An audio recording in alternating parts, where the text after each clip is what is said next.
السلام علیکم ناظرین، آج ہمارا موضوع نہایت اہم ہے۔ علم دین شہید کون تھے اور ان کو سزائے موت کس طرح دی گئی تھی؟ ناظرین کرام، چلتے ہیں ویڈیو کی جانب۔ غازی علم دین شہید بر صغیر کے مشہور مسلمان شہیدوں میں سے ایک تھے۔ ان کا پورا نام علم دین تھا اور وہ ایک سادہ مزدور تھے جو لاہور، برطانوی ہندوستان سے تعلق رکھتے تھے۔ علم دین شہید کو اس وقت شہرت ملی جب انہوں نے 1929 میں ایک ہندو پبلشر راج پال کو قتل کر دیا، جس نے پیغمبر اسلام حضرت محمد مصطفیٰ صلی اللہ علیہ وآلہ وسلم کی شان میں گستاخی پر مبنی کتاب شائع کی تھی۔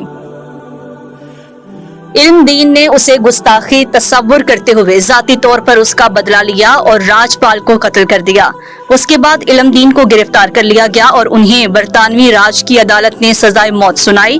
انہیں 31 اکتوبر 1929 کو پھانسی دے دی گئی۔ ان کی شہادت کے بعد مسلمانوں میں شدید جذبات ابھرے اور انہیں علم دین شہید کے لقب سے یاد کیا جانے لگا۔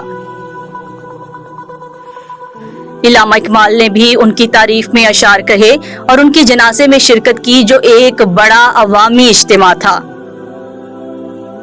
امید ہے آپ کو یہ ویڈیو پسند آئی ہوگی۔ مزید اس طرح کی ویڈیوز دیکھنے کے لیے سبسکرائب کریں اسپائی نیوز کو۔